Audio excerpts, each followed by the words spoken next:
আমরা যে আমলগুলো করি, আমলগুলো কি কবুল হয় আল্লাহর কাছে? কে বুঝতে পারেন যে আমার আমল কবুল হয়?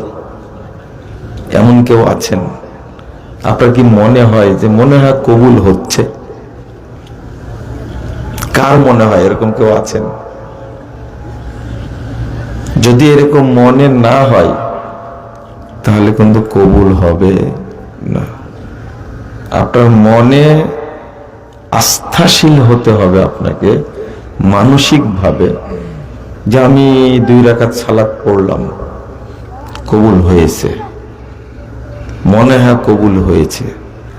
এইরকম যদি আপনি নিজেই আস্থাভাজন না হন তাহলে কবুল হবে না। যেমন একটা হাদিস বলছি আপনাদেরকে, একটু লক্ষ্য রাখেন, হাদিসটা শুনেন। 1817 নম্বর হাদিস, মুস্তাদরাক হাকিমের মধ্যে এসেছে। রাসূল সাল্লাল্লাহু আলাইহি ওয়াসাল্লাম বলছেন, ইন্নাল্লাহা লা ইয়াকবালু দুআন মিন কলবিন গাফিলিন লাহিন। নিশ্চয় আল্লাহ অমনোযোগী, উদাসীন, গাফেল ব্যক্তির ইবাদত কবুল করেন না। মনে করেন এখানে আসছেন আপনারা, কিন্তু আপনার এখানে মনোযোগ নাই, কবুল হবে না। কঠিন ব্যাপার একটা। এই হাদিসকে আপনি চাইলে কি কমাতে বাড়াতে পারবেন?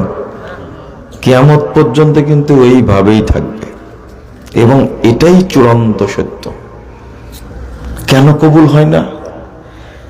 ইবাদতে যখন মনোযোগ থাকে না, ঈমান এত দামি জিনিস, ঈমান থাকে না। বুঝেননি মনে হয়, তাই না? ঈমান এত সম্মানী জিনিস। যেমন আমাকে জায়েদ ভাই দাওয়াত দিয়ে নিয়ে আসছেন, মনে করেন আমার সাথে যদি একটু খারাপ আচরণ করে তাহলে আমি এখানে থাকবো? আমি আমার মতো কৌশলে চলে যাব।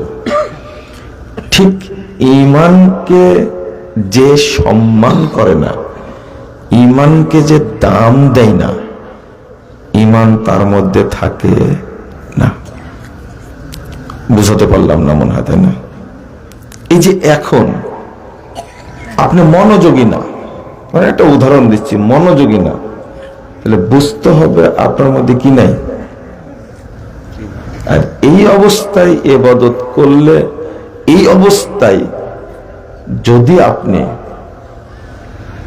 দোয়া করেন তাহলে সেই দোয়া আল্লাহর কাছে পৌঁছবে না। ছোট্ট একটা অপরাধ, কি নাই? মনোযোগ নাই। কি নাই? মনোযোগ নাই।